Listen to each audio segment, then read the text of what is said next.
This program is sponsored by Thrill City, Hyderabad. నమస్తే, welcome to 4 Sides TV. నేను మీ సంపత్ కుమార్. ముందుగా బులెటిన్లో హెడ్లైన్స్ చూద్దాం. ఉభయ తెలుగు రాష్ట్రాల్లో విషజ్వరాల పంజా, వైద్యాధికారుల అలర్ట్.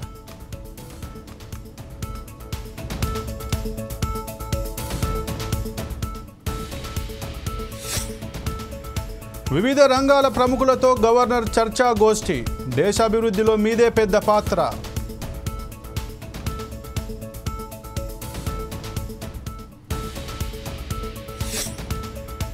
మర్రి రాజశేఖర్ రెడ్డికి హైడ్రా షాక్, అక్రమ నిర్మాణాలకు పాల్పడ్డారంటూ నోటీసులు.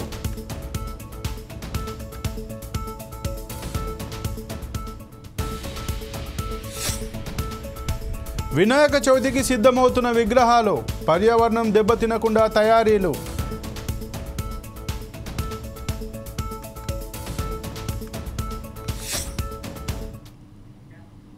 హన్మకొండ కలెక్టరేట్లో రాష్ట్ర గవర్నర్ శ్రీ జిష్ణుదేవ్ వర్మ వరంగల్, హన్మకొండ జిల్లాకు వివిధ రంగాలకు చెందిన ప్రఖ్యాతిగాంచిన కవులు, కళాకారులు, రచయితలు, జాతీయ అంతర్జాతీయ అవార్డులు పొందిన క్రీడాకారులు, సామాజిక కార్యకర్తలు, పలు రంగాలకు చెందిన 40 మంది వివిధ రంగాల నిష్ణాతులతో, ప్రముఖులతో చర్చా గోష్ఠి జరిపారు. ఈ కార్యక్రమంలో రాష్ట్ర రెవెన్యూ, హౌసింగ్, సమాచార, పౌర సంబంధాల శాఖల మంత్రి పొంగులేటి శ్రీనివాసరెడ్డి, రాష్ట్ర పంచాయతీరాజ్ శాఖ మంత్రి సీతక్క, శాసన మండలి డిప్యూటీ చైర్మన్ బండా ప్రకాష్ తదితరులు అధికారులు పాల్గొన్నారు.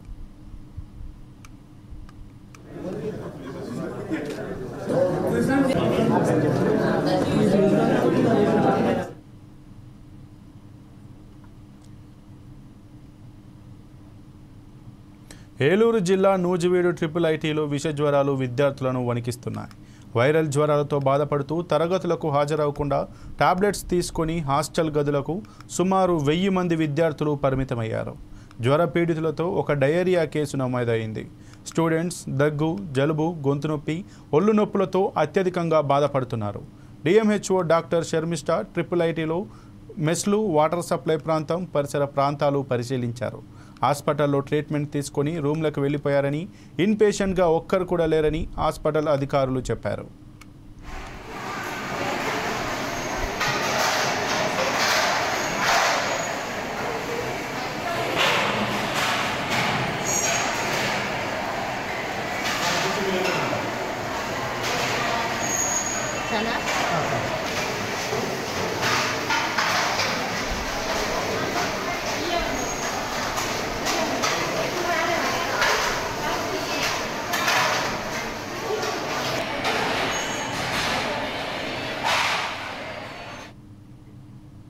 పార్టీలకు అతీతంగా లబ్ధిదారులకు సంక్షేమ పథకాలు అందించడమే తమ ప్రభుత్వ ధ్యేయమని పరకాల ఎమ్మెల్యే రేవూరి ప్రకాష్ రెడ్డి అన్నారు. ఆత్మకూరులోని రైతు వేదికలో లబ్ధిదారులకు సీఎంఆర్ఎఫ్ చెక్కులను ఆయన అందజేశారు. సీఎంఆర్ఎఫ్ పేద ప్రజలకు వరమని ఆయన కొనియాడారు. తమ ప్రభుత్వం పేదలకు అండగా ఉంటుందని తెలిపారు.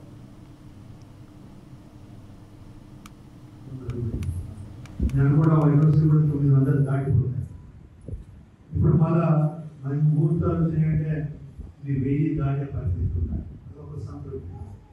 దగ్గర 8,14,94,000 ఇప్పటి వరకు కళ్యాణ లక్ష్మికి ఇచ్చినాము. ముఖ్యమంత్రి సహాయ నిధికి సంబంధించి 609 మందికి మనం ఇస్తే 1,93,61,600 రూపాయలు ఇప్పటి వరకు మనం ఇవ్వడం. కనుక ఈ యొక్క అవకాశాన్ని మీరు ఉపయోగించుకోవడమే కాకుండా మీ అందరికీ పరిశ్రమలో కూడా చెప్పండి, మీ దృష్టికి వస్తే చెప్పండి. దీనికి ఏం రాజకీయాలు అందులో గ్రామ పంచాయతీ అధ్యక్షుని, మండల నాయకత్వం ద్వారా వస్తే వాళ్ళకు ఒక సంతృప్తి, నాకు ఒక సంతృప్తి. మనం అందులో మనం చేయగలిగిన మన ఒక సంతృప్తి అది మీ ద్వారానే పొందుతున్నాం. అంటే ఒక రకంగా మీరు మీ కృతజ్ఞత తెలియజేసుకోవాలి. మీరు మా కృతజ్ఞత తెలియజేయడం కాదు. ఇప్పుడు బీఆర్ఎస్ ఎమ్మెల్యే మర్రి రాజశేఖర్ రెడ్డికి బిగ్ షాక్ తగిలింది. కుత్బుల్లాపూర్లో మర్రి రాజశేఖర్ రెడ్డి కళాశాలకు రెవెన్యూ అధికారులు మరోసారి నోటీసులు జారీ చేశారు. ఆయనకు చెందిన దుండిగల్లోని ఎంఎల్ఆర్ఐటి ఏరోనాటికల్ ఇంజనీరింగ్ కాలేజీలకు రెవెన్యూ అధికారులు నోటీసులు పంపించారు. చిన్నదామర చెరువు ఎఫ్టీఎల్ బఫర్ జోన్ పరిధిలో సర్వే నెంబర్ 489లో 1 ఎకరంలో కళాశాల భవనాలు, 485, 488, 484 సర్వే నెంబర్లలో 2 ఎకరాల్లో షెడ్లు నిర్మాణాలు, సర్వే నెంబర్ 492, 489లలో 3 ఎకరాల్లో పార్కింగ్ స్థలాలు, కాలేజీ రోడ్స్ 2.24 ఎకరాల్లో ఆక్రమించి ఈ నిర్మాణాలు చేపట్టారని, దీనిపై వివరణ ఇవ్వాలని నోటీసుల్లో పేర్కొన్నారు.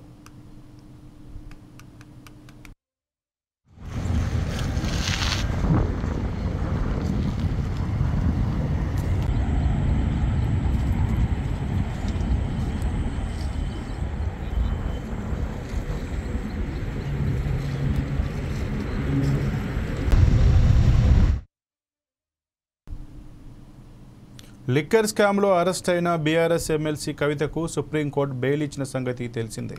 విడుదల అనంతరం బయటకు వచ్చిన తర్వాత తనను అభినందించడానికి వచ్చిన శ్రేణులను ఉత్సాహపరిచారు. అనంతరం సోదరుడు కేటీఆర్కు రాఖీ కట్టారు.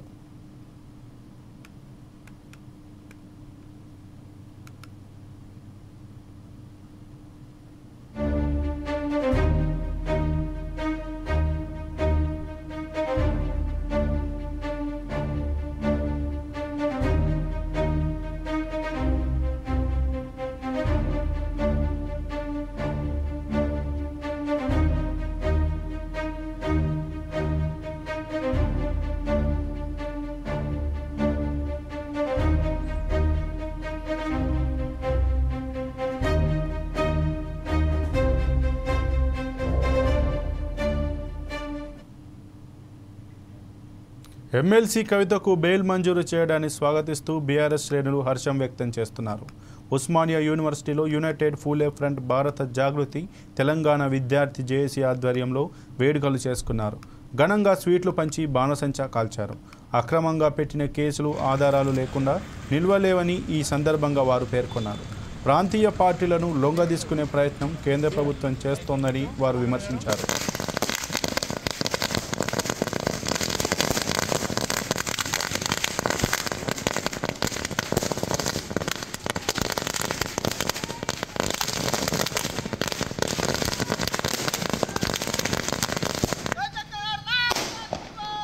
కేసులో భాగంగా మరి కవితక్క గారిని అన్యాయంగా అక్రమంగా 165 రోజుల పాటు జైల్లో నిర్బంధించడం జరిగింది. లిక్కర్ స్కామ్ అని చెప్పి ప్రతి రాష్ట్రానికి ఒక లిక్కర్ పాలసీ అనేది ఉంటుంది. ఈ లిక్కర్ పాలసీ కాకుండా దాన్ని లిక్కర్ స్కామ్ అని మరి ఈ బీజేపీ ప్రభుత్వం అక్రమంగా మరి జైల్లో పెట్టడం జరిగింది. దాన్ని ఈరోజు గౌరవ సుప్రీంకోర్టు దీనికి సంబంధించి ఎలాంటి సాక్ష్యాలు లేవు, మరి అదేవిధంగా అందులో ఉన్నటువంటి కేసులో ఉన్నటువంటి వాళ్ళు అప్రూవర్గా మారి ఇచ్చినటువంటి వాంగ్మూలాన్ని సాక్ష్యంగా చూపించే ప్రయత్నం చేసిర్రు. దాన్ని గౌరవ సుప్రీంకోర్టు ఎంత మాత్రం ఒప్పుకోకుండా సాక్ష్యాలు ప్రొడ్యూస్ చేయలేదని చెప్పి ఈరోజు కవితక్క గారికి బెయిల్ ఇవ్వడం జరిగింది.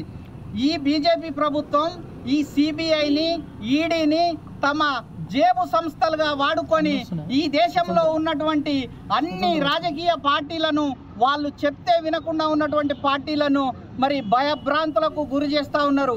ఈ విషయం దేశ ప్రజలంతా చూస్తూ ఉన్నారు.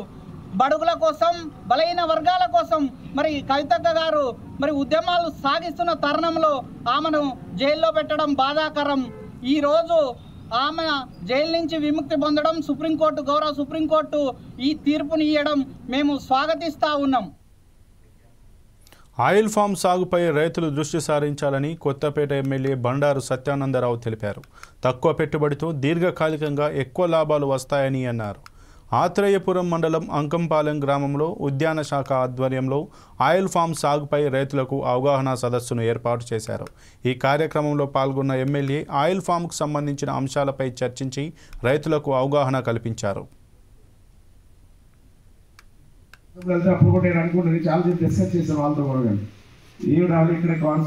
ఆ రోజులో 10-12 ఏళ్ళ క్రితం నేను అప్పుడు ఎమ్మెల్యేగానే ఉన్నాను. ఆ రోజుల్లో పామ్ ఆయిల్ మన మెట్ట ప్రాంతంలో అవి లైక్ చేసే పరిస్థితులు కాదు ఆ రోజులు. ఎందుకంటే ఇక్కడ పామ్ ఆయిల్ అనేది ఏంటంటే ఎక్కడో మెట్టలోను దూరంగాను వేస్తారని అనుకోవడం తప్పితే మన ప్రాంతం మన సూటబుల్ కాదని, లేదా మన ఇక్కడ ఎన్వైరన్మెంట్ సూటబుల్ కాదని, సాయిల్ సూటబుల్ కాదని, వాటర్ లాగింగ్ ఉండకూడదని ఇలాంటి ఎన్నో చెప్పేవారు. కానీ ఆ రోజుల్లో వాళ్ళు ఫెయిల్ అయ్యారు కొంచెం ఎదరికి వెళ్ళాక. కానీ ఇప్పుడు సర్వే స్థాయి అంటే ఇప్పుడు మన ఎస్పీబీ అంటే మన కపిలేశ్వరం జమీందారు ఫ్యామిలీకి సంబంధించిన కుటుంబం ఇది. ఇది పక్కగా పెద్ద ఎత్తున ఈ కంపెనీ మనకు అందుబాటులో మన ప్రాంతంలో ఈ యొక్క పామ్ ఆయిల్ సాగును ప్రోత్సహించడానికి ముందుకు రావడం సంతోషం. ఎందుకంటే మార్కెటింగ్ కానీ లేదా ప్లాంటేషన్ కానీ ఇవన్నీ ఇబ్బందులు ఉండవు. సపోర్ట్ కానీ గైడెన్స్ కానీ అన్నీ కూడా వీళ్ళ ద్వారా మనం పొందొచ్చు. దాన్ని సద్వినియోగం చేసుకోవాలి. సపోర్ట్ ఉండేందుకు డ్రిప్ చెప్పారు. డ్రిప్ ఇవ్వడానికి డ్రిప్ అవకాశాలు ఉన్నాయి. హార్టికల్చర్ సపోర్ట్ ఉంది. అంటే సబ్సిడీ రిలీజ్ కావట్లేదన్నా 2015 నుంచి ఇప్పుడు మన గవర్నమెంట్ వచ్చాక ఎన్డీఏ కూటమి వచ్చాక రిలీజ్ చేస్తున్నారు. అది రెగ్యులేట్ అవుతుంది. కొంతకాలానికి ఆటోమేటిక్గా వెంటనే సబ్సిడీ అందే అవకాశం కూడా ఉంటుంది. ఎన్ఆర్జీఎస్ అనుసంధానం కూడా ఇప్పుడు చెప్పారు. చాలా మంచి స్కీమ్లు ఉన్నాయి. ఎన్ఆర్జీఎస్ కూడా సపోర్ట్ ఉంది. అవన్నీ కూడా ఎడ్యుకేట్ చేయాలి. కొంతమంది వీళ్ళందరికీ మన వాళ్ళకి తెలియజేయాల్సిన అవసరం ఉంది. అధికారులు కోరటం జరిగింది. ఎక్కువగా ఇక రైతాంగానికి సపోర్టు రైతులకు ఉపయోగపడుతుంది అనుకుంటుందల్లా కూడా ఎన్ఆర్జీఎస్ ద్వారా అందించేలా వాళ్ళు ప్రయత్నం చేయాలి. మంచి స్కీమ్లు ఉన్నాయి. మెదక్ పట్టణ police station PS committee meeting జరిగింది. వినాయక ఉత్సవాల నేపథ్యంలో ఈ సమావేశాన్ని నిర్వహించారు. సామాజిక మాధ్యమాల్లో తప్పుడు పోస్టులు పెడితే కఠిన చర్యలు తీసుకుంటామని ఎస్పీ ఉదయ్ కుమార్ రెడ్డి హెచ్చరించారు. ఉత్సవాలను శాంతియుతంగా నిర్వహించాలని, ఎలాంటి అవాంఛనీయ ఘటనలు జరగకుండా జాగ్రత్తలు తీసుకోవాలని ఎస్పీ తెలిపారు.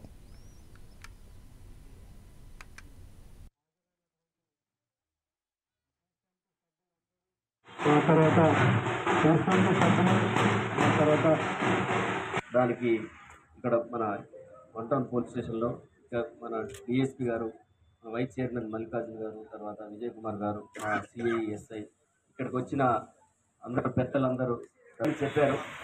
అంటే పీస్ కమిటీ మీటింగ్ ఎందుకు పెడతామంటే, ఇప్పుడు గణేష్ ఫెస్టివల్ అనేది ఒక పెద్ద ఫెస్టివల్. ఇది ఎక్కువ మంది పబ్లిక్ ఇన్వాల్వ్ అవుతారు దీంట్లో.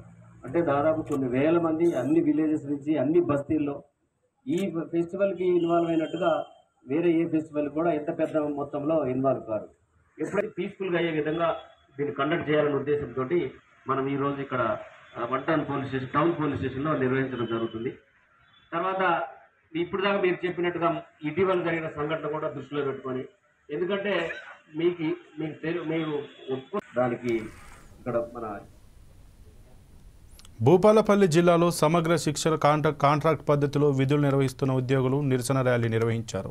విధులు నిర్వహిస్తున్న 200 మంది ఉద్యోగులను రెగ్యులర్ చేయాలని జయశంకర్ విగ్రహం సెంటర్ నుండి డాక్టర్ అంబేద్కర్ సెంటర్ వరకు ర్యాలీ చేసి అంబేద్కర్ విగ్రహానికి వినతి పత్రం ఇచ్చారు.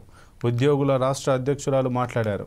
సమగ్ర శిక్షలో పనిచేస్తున్న ఉద్యోగులు ఉద్యోగ భద్రత లేకుండా అనేక ఒడిదుడుకులు ఎదుర్కొంటున్నామన్నారు.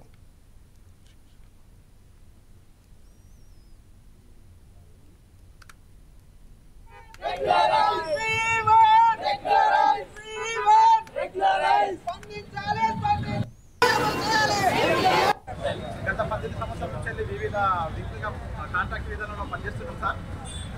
అప్పటి నుంచి ఇప్పటి వరకు కూడా మాకు ఎలాంటి బేసిక్ పే కానీ, రెగ్యులరైజ్ విషయం కానీ, ఎంటీఎస్ విధానం కానీ లేక చాలా ఇబ్బందులు పడుతున్నాము. హెల్త్ కార్డ్స్ కానీ కనీసం మినిమం మా దాంట్లో ఎవరైనా మిత్రులు చనిపోతే మేము చందలు వేసుకొని వాళ్ళ అంత్యక్రియలు చేయాల్సిన పరిస్థితి ఏర్పడుతుంది. పోయిన గవర్నమెంట్ చేస్తామని చెప్పేసి దాట వేసుకుంటూ వచ్చేసి కాలయాపన చేశారు. తర్వాత ఈ గవర్నమెంట్ మాకు మేము గతంలో 1 year బ్యాక్ మేము ధర్నా చేస్తున్న సమయంలో సీఎం రేవంత్ రెడ్డి గారు మా ధర్నా శిబిరానికి వచ్చేసి మాకు ఒక హామీ ఇచ్చారు. మేము వచ్చినాక ఒక నెలలోపే మీ అందరికీ రెగ్యులర్ చేసి మీకు మంచి తీర్పు కబురు చెప్తామని చెప్పేసి మాకు హామీ ఇచ్చారు. కావున ఈ సందర్భంగా తెలియజేస్తుంది మనకి సీఎం రేవంత్ రెడ్డి గారికి మమ్మల్ని అందరినీ రెగ్యులర్ చేయండి. ఆ లోపు మాకు అందరికీ ఎంటీఎస్ ప్రకటించాలని కోరుతున్నాము. చాలా కడుదీనమైన పరిస్థితుల్లో మేము అందరం బతుకుతున్నాము. ఎందుకంటే మొన్నటికి మొన్న ఒక మా మిత్రురాలు చనిపోతే కూడా అంత్యక్రియ చేసుకునే స్థితిలో ఉన్నాము. ఎందుకంటే మేము మనిషికి 100-200 వేసుకొని చేయాల్సి వస్తుంది. నేను 18 సంవత్సరాల నుంచి ఈ వీక్లో పనిచేస్తున్నాను. నా జీతం ఇప్పుడు 18,000 మాత్రమే. చాలా ఇబ్బంది అవుతుంది. మా కుటుంబ సభ్యులను, మా పేరెంట్స్ను కూడా, మా పిల్లలను చదివించడానికి కూడా చాలా ఇబ్బంది పడుతున్నాము. దయచేసి వెంటనే ప్రభుత్వం స్పందించాలి, మాకు దీపికలు అందించాలి, మీరు ఇచ్చిన హామీ నిలబెట్టుకోవాలని సీఎం రేవంత్ రెడ్డి గారిని కోరుతున్నాను. మధ్యతరగతి కుటుంబాలకు స్థాయికి చేరుకున్నాము. ఎన్నో సంవత్సరాల నుంచి మాకు రెగ్యులరైజ్ కావాలని మా యొక్క డిమాండ్స్. కానీ ప్రభుత్వం ఏ రోజుకి ఆ రోజు దాటవేస్తూ ఉంది. మన గత ప్రభుత్వం కూడా లాస్ట్ మూమెంట్లో చేస్తారని అనుకున్నాము. తర్వాత ఎన్నికల మూమెంట్లో వచ్చి రేవంత్ రెడ్డి గారు మనకి దీక్షా శిబిరానికి, సమగ్ర శిక్షా ఉద్యోగుల సంఘం యొక్క దీక్షా శిబిరానికి ఇచ్చేసి మీకు ఖచ్చితంగా నేను చాయ్ తాగే సమయంలో మీకు నేను సూర్యాపేట జిల్లా కోదాడలో దొంగలు వ్యవసాయ మోటార్ ఎత్తుకెళ్లారు. ఈ వ్యవహారానికి పాల్పడిన నలుగురిని అరెస్ట్ చేసి పోలీసులు రిమాండ్కు తరలించారు. వాసు, కోటేశ్వరరావు, వెంకట్, మంత్రియ, శ్రీనులు గత కొన్ని ఏళ్లుగా వ్యవసాయ మోటార్లను దొంగలిస్తున్నారని పోలీసులు తెలిపారు. వారిపై 26 కేసులు నమోదైనట్లు ఎస్పీ సన్ప్రీత్ సింగ్ తెలిపారు.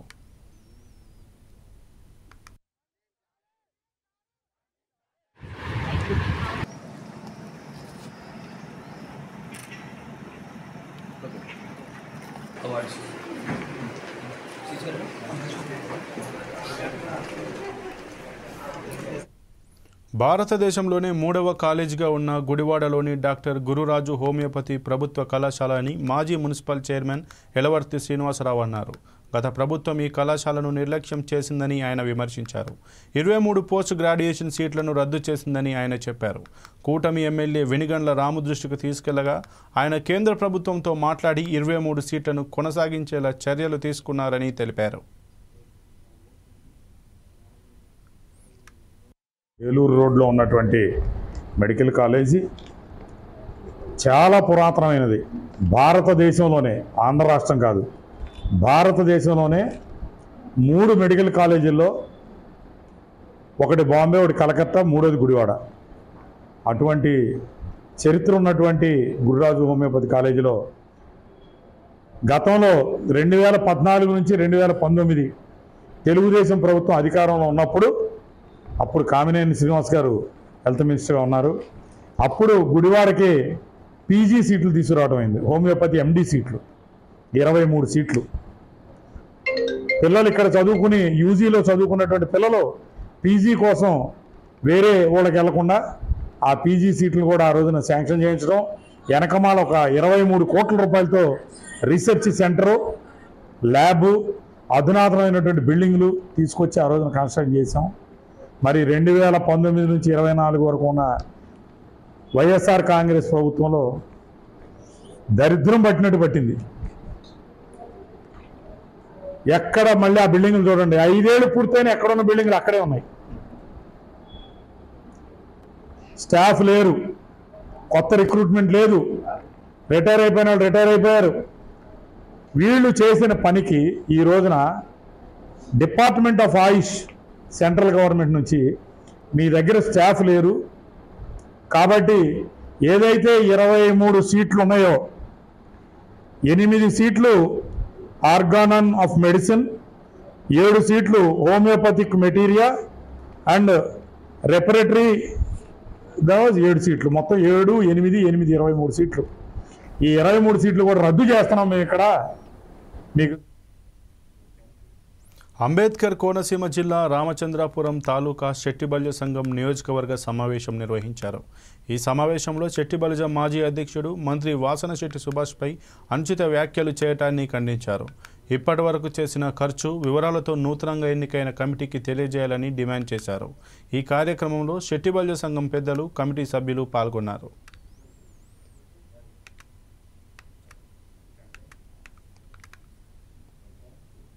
నల్గొండ జిల్లా మిర్యాలగూడలోని శ్రీనివాస్ నగర్ సంఘం డైరీ వద్ద ఉద్రిక్తత నెలకొంది. డైరీ ప్రారంభోత్సవాన్ని పాడి రైతులు అడ్డుకున్నారు. గతంలో వీటీ డైరీగా ఉన్న సంస్థను బకాయిలు పడ్డ నేపథ్యంలో బ్యాంక్ అధికారులు సంఘం డైరీకి విక్రయించారు. దీంతో పాడి రైతులు వాగ్వాదానికి దిగారు. తమకు పాత బకాయిలు చెల్లించాలంటూ రైతులు ఆందోళన చేశారు.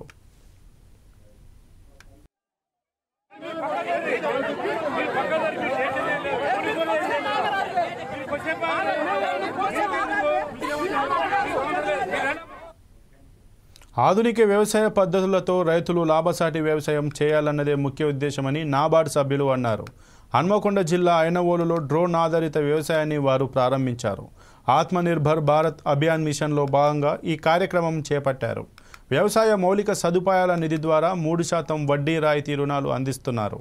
ఉమ్మడి వరంగల్ జిల్లాలోని రైతు ఉత్పత్తిదారుల సంఘాలకు వ్యవసాయ డ్రోన్లు అందజేయనున్నట్లు నాబార్డ్ సభ్యులు తెలిపారు.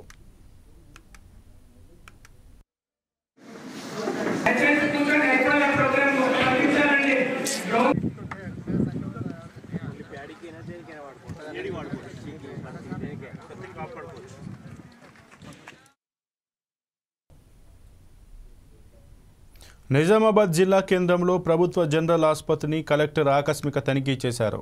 వర్షాకాలంలో సీజనల్ వ్యాధుల నియంత్రణకు కట్టుదిట్టంగా కృషి చేస్తూ ప్రజలకు మెరుగైన వైద్య సేవలు అందించాలని కలెక్టర్ రాజీవ్ గాంధీ హనుమంతు వైద్యాధికారులను ఆదేశించారు.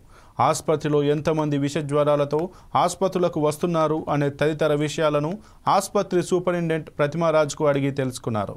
ఈ సందర్భంగా కలెక్టర్ మాట్లాడుతూ వర్షాకాలం అయినందున సీజనల్ వ్యాధులు ప్రబలకుండా అవసరమైన అన్ని జాగ్రత్తలు తీసుకోవాల్సిందిగా అధికారులను అప్రమత్తం చేశామన్నారు. జ్వరాలతో ఆసుపత్రులకు వచ్చే ప్రతి ఒక్కరికి రక్త నమూనాల సేకరణ, ఇతర వైద్య పరీక్షలు నిర్వహించి dengue, malaria, viral fever, diarrhoea వంటి వ్యాధులు వ్యాప్తి చెందకుండా మెరుగైన వైద్య సేవలు అందించేలా పర్యవేక్షణ కొనసాగిస్తున్నామని తెలిపారు. సీజనల్ వ్యాధుల తీవ్రతను దృష్టిలో పెట్టుకొని జీజీహెచ్లో 24 గంటల పాటు వైద్య సేవలు అందుబాటులో ఉండేలా చర్యలు తీసుకున్నామన్నారు. ఈ జ్వరాలు అనేది ఎక్కువగా స్ప్రెడ్ అవుతూ ఉన్నాయి. సో దీనికి మనం కంట్రోల్ చేయడానికి కూడా మనము ఈ మంత్లో కూడా మనము స్వచ్ఛదనం పచ్చదనం కార్యక్రమాన్ని తీసుకోవడం జరిగింది. సో అదేవిధంగా విలేజెస్లో శానిటేషన్ మీద కూడా మనము జాగ్రత్తలు తీసుకుంటున్నాము. సో మనకి అదేవిధంగా హెల్త్ ఫెసిలిటీస్లో కూడా స్ట్రెంథన్ చేయడానికి మనకి టెస్టింగ్ కానీ అదేవిధంగా ట్రీట్మెంట్ కూడా మనకి జీజీహెచ్లో సెపరేట్గా ఒక వార్డు ఏర్పాటు చేయడం జరిగింది. సో మనకి వచ్చే ఓపీ కూడా డైలీ పెరుగుతూ ఉన్నారు. మనకి ఆన్ అండ్ యావరేజ్గా ఓపీలో ఫీవర్ కేసెస్ సుమారు 200 వరకు ఓపీ వస్తున్నారు. బట్ అడ్మిషన్స్ అనేది ఒక అడ్మిషన్ స్టేజ్కి వచ్చేవి 3-4 అడ్మిషన్స్ మాత్రమే అవుతున్నాయి. మనకి జీజీహెచ్లో కూడా సెపరేట్గా 20 బెడ్ వార్డ్ ఒకటి ఫీవర్ కేసెస్ గురించి ఏర్పాటు చేయడం జరిగింది.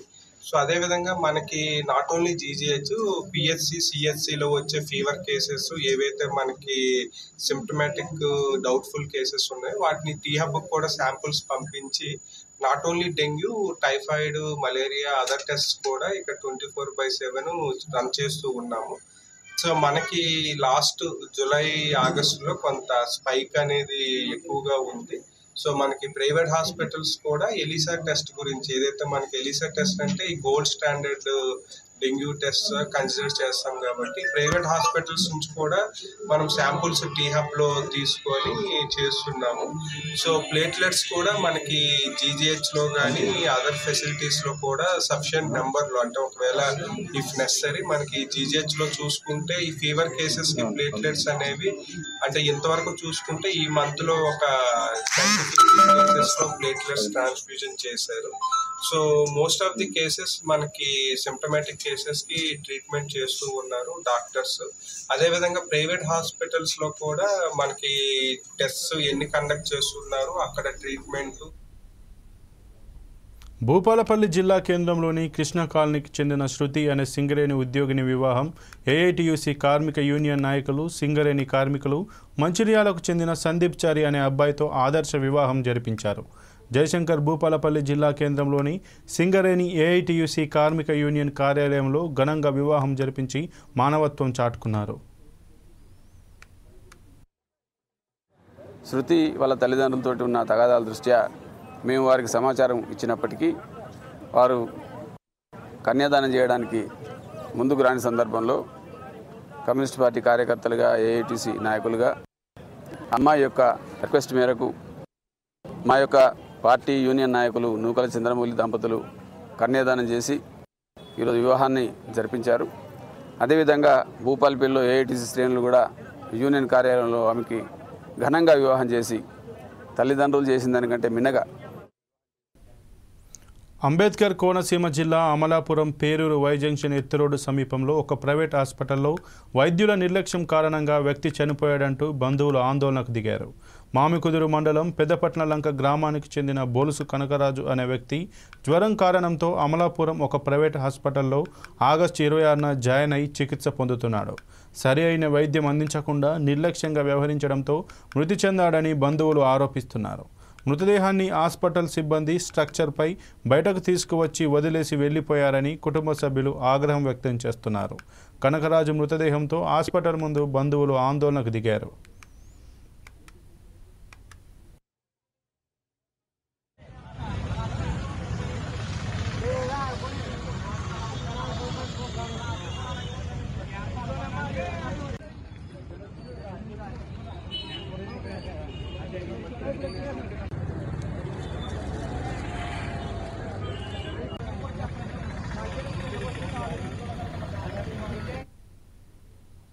వినాయక చవితికి వచ్చిందంటే చాలు ప్రతి ఊరు వాడ వినాయక విగ్రహాలను ఏర్పాటు చేసుకొని 9 రోజులు పూజలు చేస్తారు. అంబేద్కర్ కోనసీమ జిల్లా కొత్తపేటలో వినాయక విగ్రహాల తయారీదారులను ఫోర్ సైడ్స్ టీవీ పలకరించింది. పర్యావరణానికి నష్టం వాటిల్లకుండా రాజస్థాన్కు చెందిన కళాకారుడు కిషన్ విగ్రహాలు తయారు చేస్తున్నారు. వాటర్ కలర్స్ ఉపయోగించి విగ్రహాలు తయారు చేస్తున్నామని తెలిపాడు. నవరాత్రుల అనంతరం విగ్రహాలు నిమజ్జనం చేసినప్పుడు నీటిలో కలిసిపోతాయని తెలియజేశాడు. విగ్రహాల తయారీదారుడు కిషన్ ఫోర్ సైడ్స్ టీవీతో మాట్లాడాడు. అడుగు విగ్రహం నుండి 12 అడుగుల విగ్రహాల వరకు తయారు చేస్తానని కిషన్ చెప్పాడు. మేము 20 సంవత్సరాలు ఇక్కడ ఉన్నామండి. ఇక్కడ వినాయక బొమ్మ చేస్తాం. ఇక్కడ లాల్పాలెం మండపేట మేము ఉంటామండి. ఇక్కడ లాల్పాలెం మండపేట ఉంటే 20 సంవత్సరాలు మేము బొమ్మ చేస్తున్నాం. ఇక్కడ మాకు వాటర్ పెయింట్ అండి, ఆయిల్ పెయింట్ కాదు. ఆయిల్ పెయింట్ ఉంటే బొమ్మ అంటే నీళ్ళు కలుగుతూ నీళ్ళు అస్సలు పోతుంది. ఆయిల్ పెయింట్ అంటే బొమ్మ మొత్తం సరా మందికి నష్టం అవుతుంది. అంటే వాటర్ పెయింట్ వాడండి, వాటర్ పెయింట్ బొమ్మ పెట్టండి. మీరు దగ్గర ఉంటాయండి 12 అడుగులు, అదే 1 అడుగు నుంచి 12 అడుగు వరకు ఉందండి మా దగ్గర. 250 నుంచి 55 వరకు ఉందండి. కానీ తగ్గించేస్తాము రండి, చూసుకోండి, బొమ్మ చూసుకొని మాట్లాడండి. మీరు విశాఖపట్నం నుంచి, ఏలూరు నుంచి, కాకినాడ నుంచి, రాయమండ్రి నుంచి చాలా మంది వస్తే పక్క మొత్తం చుట్టూ చాలా మంది వస్తారండి. విశాఖపట్నం కూడా నా బొమ్మలు వెళ్తాయి, కాకినాడ కూడా వెళ్తాయండి మా బొమ్మలు, ఏలూరు కూడా వెళ్తాయండి. ఆయిల్ పెయింట్ సేల్ ఉంటుంది కానీ అది వాటర్ పెయింట్. ఇది వాటర్ పెయింట్ వల్ల శుభ్రంగా ఉంటుంది, అందరికీ మంచిది అండి. ఆయిల్ పెయింట్ అయితే బొమ్మ కలుగుతూ మొత్తం 2 ఏళ్ళు 3 ఏళ్ళ బొమ్మ లాగా ఉంటుంది, మొత్తం ఆగిపోతాయి. ఇక ఇవి ఇప్పటివరకు బులెటిన్లో ఉన్న అప్డేట్స్. మరిన్ని అప్డేట్స్ కోసం చూస్తూనే ఉండండి ఫోర్ సైడ్స్ టీవీ.